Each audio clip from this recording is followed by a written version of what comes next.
Paz do Senhor, irmãos, estamos aqui no canal Teologia e História. Hoje vamos tratar do texto de João, capítulo 1, versículo de número 1. A pergunta é, o verbo era Deus ou o verbo era Deus? Ou seja, um dentre tantos. Vamos lá? Querido Deus e eterno Pai, te agradecemos por tudo, nos dá graça, sabedoria, nos faz, ó Deus, instrumentos para glorificar o nome do teu Filho Jesus. Te agradecemos em nome de Jesus. Amém. Bom, existe um grupo específico aqui no Brasil que entende que a tradução correta de João 1:1, parte C, seria, e o verbo era Deus.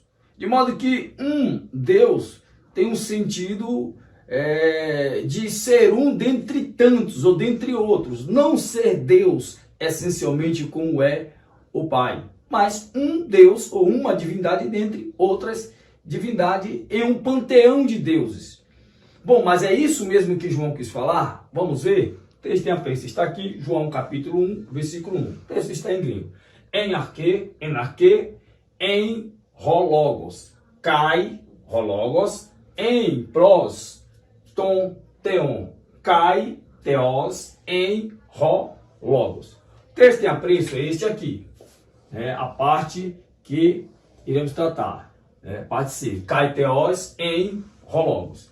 Coloquei em destaque aqui, separado, está aqui, Kai Teos em Rologos. Bom, em nossos estudos, em nossos vídeos, nós vamos tratar das palavras, tanto na sua parte morfológica como na sua parte sintática. Então vamos fazer uma análise aqui de palavra por palavra. Você tem aqui Kai, que é a conjunção coordenativa aditiva, conhecida também como copulativa. A ideia é copular, ou seja, somar, adicionar informações. Você tem aqui teos, que é um substantivo nominativo, está no singular, no masculino. Você tem aqui o verbo, estin, que aqui está no imperfeito. E a ideia aqui não é simplesmente dizer que ele era e não foi mais. A ideia é dizer que ele tem o estado de Deus. Ro é um artigo, que está no nominativo, singular, masculino, é o caso nominativo. E você tem aqui outro substantivo que é logos, que é um substantivo nominativo, singular, masculino. Bom, a primeira questão aqui que nós temos que tratar é a questão dos substantivos. Você tem aqui dois substantivos que estão trabalhando na mesma oração. Você tem o substantivo teos e o substantivo logos, e ambos estão no caso nominativo. O caso nominativo tem basicamente duas funções: ou classificar, adjetivar o substantivo que está ligado, ou, neste caso aqui em especial de logos, fazer o papel do sujeito na oração. Bom, teos está aqui junto com logos.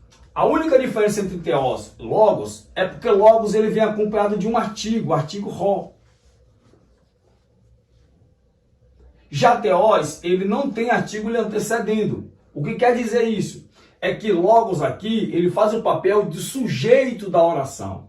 Então, kai teos em rologos, ou e Deus era a palavra, não poderá ser traduzido na nossa língua. De modo que a tradução da nossa língua é: a palavra era Deus. Então, a tradução correta é, sabendo que logos é o sujeito da oração, é a palavra era Deus. Bom, cai, claro, conjunção e a palavra era Deus. Bom, aqui agora nós temos um segundo aspecto importante nesse substantivo. E aqui que está o problema. Que teos é um substantivo que nós conhecemos por um substantivo anarto. O que é um substantivo anarto? Substantivo anarto é um substantivo na língua grega que vem sem a companhia de um artigo. Então, quando o substantivo vem sem companhia do artigo, é um substantivo chamado de anarto. Na língua grega não existe um artigo indefinido. E aqui está o problema. Quando o substantivo ele vem sem um artigo, e aqui não pode se falar artigo definido, porque não tem artigo definido na língua grega. Quando ele vem sem o artigo, ele pode ser traduzido como, na nossa língua, como um indefinido, ou, se ele cumprir outra função sintática, veremos a função que ele irá cumprir. Mas no caso aqui, theos é sim um substantivo anátro. Não só anátro, mas aqui ele tem uma função especial. Ele vem antes do verbo.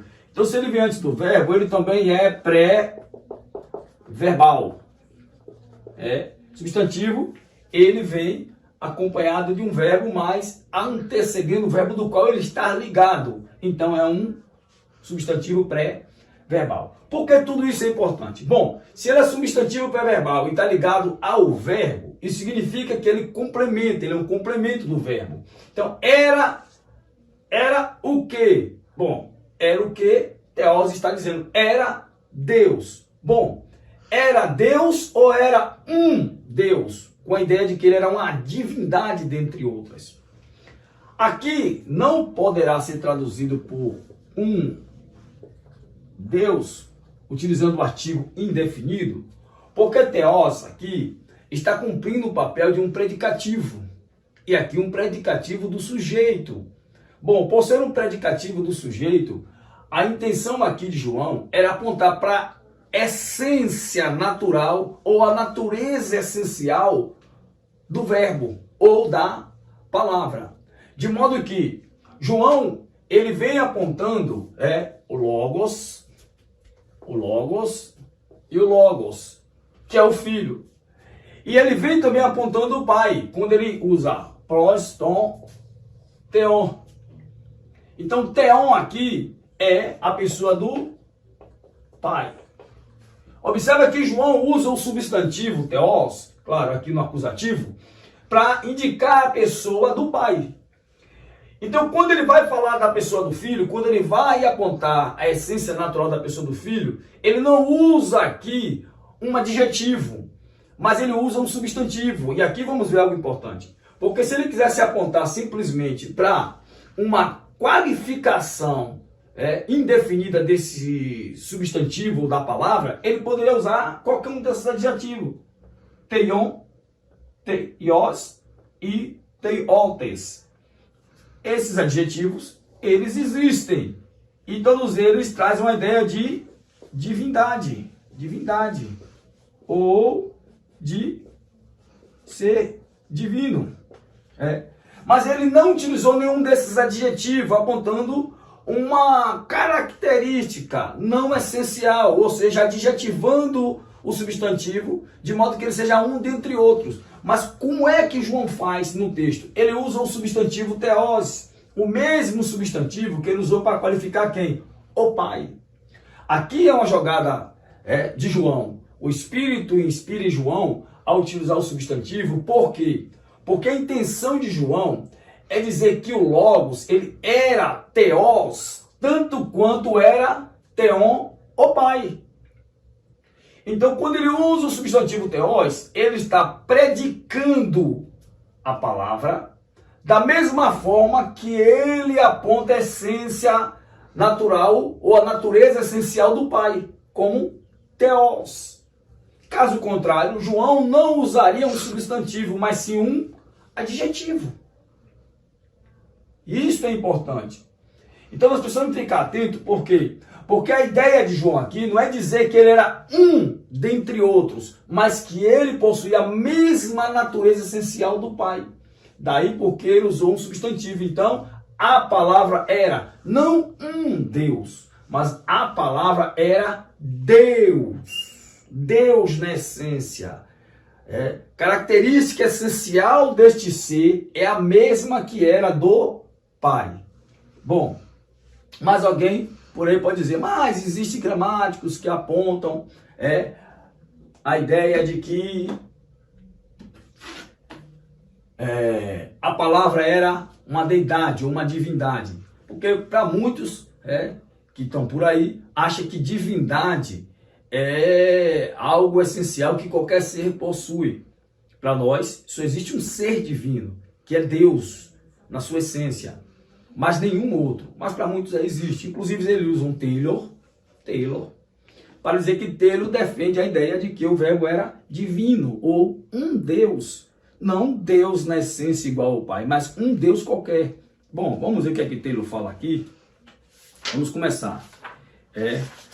Telo na sua página, na sua gramática, na página 198.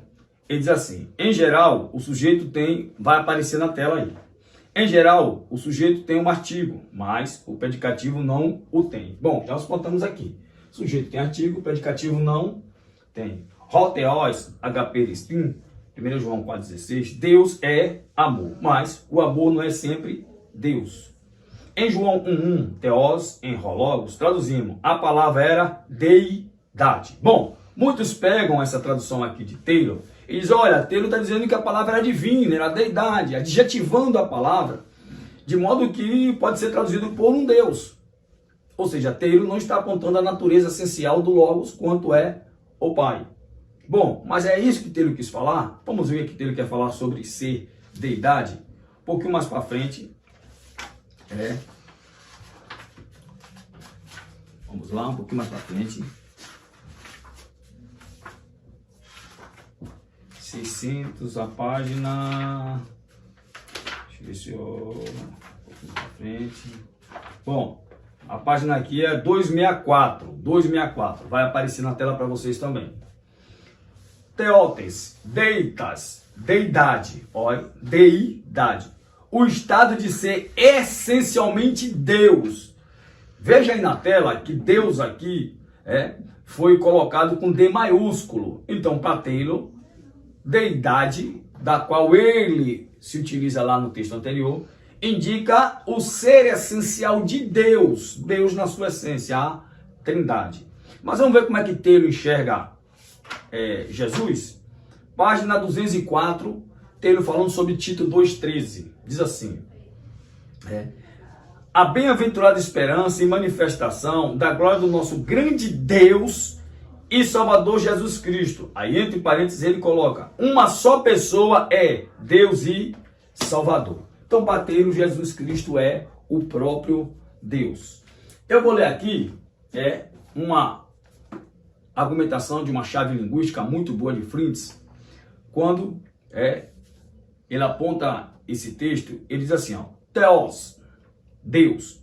A palavra está sem um artigo e é o predicado que enfatiza a qualidade. Aí agora ele diz aqui, olha, o verbo tinha a mesma natureza de Deus. Então observamos que a ideia de João aqui é apontar a natureza essencial do Logos, e ao utilizar o substantivo, ele estava igualando a essência do Logos com o Pai. Então, o verbo era um Deus, apontando Jesus dentre outras divindades, não é possível. O verbo era Deus, tanto quanto era o Pai. Que Deus continue abençoando a todos, em nome de Jesus. Amém.